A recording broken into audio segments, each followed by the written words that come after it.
नमस्कार मंडळी. सामान्य माणूस आणि संत यात मूलभूत फरक असतो. संतांना ईश्वरी कृपेमुळे आणि आध्यात्मिक अभ्यासामुळे जन्म मृत्यू सुखदुःख जन्मदोष यांचे ज्ञान असते. त्यामुळे सदैव ईशस्मरणाचा मार्ग ते स्वीकारतात. सामान्य माणूस अज्ञानामुळे भौतिक सुखांना या मोहमयी दुनियेला खरं मानतो आणि जन्ममरणाच्या फेऱ्यात अडकतो. 20व्या मनाच्या श्लोकामध्ये समर्थ काय म्हणतात पाहू. बहु हिमपुटी होई जे मायपोटी, नको रे मना यातना तेची मोठी. निरोधे पचे कोंडिले गर्भवासी, अधोमुखरे दुःख त्या बाळकासी. बहु हिमपुटी होई जे मायपोटी, नको रे मना यातना तेची मोठी. गर्भवासात जीवाला फार यातना होत असतात असे समर्थ म्हणतात. गर्भाचे पोषण हे आईच्या आहाराविहारावर अवलंबून असते.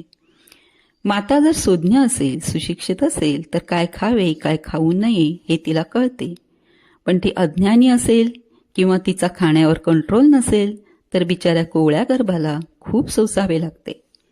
जन्माला आलेले बाळ आपल्या आवडीनिवडी सुखदुःख त्यावेळी हसून किंवा रडून सांगू शकते. पण गर्भातील बाळाला तेही शक्य नसते. ही त्याची पराधीनता फारच केविलवाणी असते.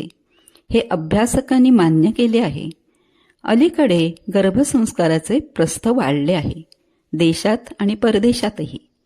पूर्वी हे काही ठराविक कुटुंबातच होत असत. आता हे गर्भाचे पोषण कसे करावे हे संस्कार तळागाळातील स्त्रियांवरही केले जातात. अंगणवाडी केंद्रात गर्भवती स्त्रियांना पौष्टिक आहार दिला जातो. गर्भाची काळजी कशी घ्यावी हे शिकविले जाते. बाळाच्या जन्मानंतरही त्याचे पालनपोषण कसे करावे, कशी काळजी घ्यावी हे शिकवतात.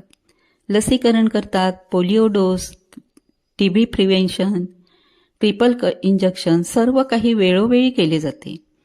असे असले गर्भाचा जन्म अगदी सरळ साधा झाला तरी संकुचित मार्गाने जन्म घेण्याचे दडपण डोक्यावर शरीरावर येते. त्यामुळे असह्य वेदना होतात. म्हणून समर्थ म्हणतात, नको रे मना यातना तेची मोठी. निरोधे पचे कोंडिले गर्भवासी, अधोमुख रे दुःख त्या बाळकासी. 9 महिने आईच्या पोटात जे बाळ असं कोंडलेलं असतं तिथे मोकळीक नाही, फारशी हालचाल नाही, डोकं खाली पाय वर, हातपाय दुमडून. अरे बापरे, एखादी खिडकी तरी असती म्हणजे असे त्याच्या मनात येत असावे. बाळाच्या बाहेरच्या जगात हवा उजेड मोकळीक आहे आणि आत मात्र अंधार उकाडा, हालचाल नाही, पूर्ण उलट्या टांगणीचं जीवन. या इतक्या त्रासात अभिमन्यू चक्रव्यूह भेदण्याची कला शिकला. कसा कोण जाणे. पण माणसाला जन्माला येण्याआधी इतका त्रास सहन करावा लागतो. त्यामुळे जन्मानंतर दुःख वाढवणारे वर्तन करू नये. संयमाने आणि विवेकाने जगावे.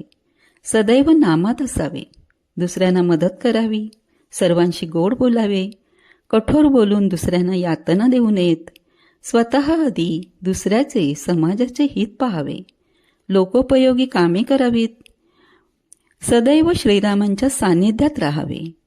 म्हणजे मोक्षाचा मार्ग खुला होईल आणि हे जन्माला येण्यापूर्वीचे व नंतरचेही दुःख भोगावे लागणार नाही.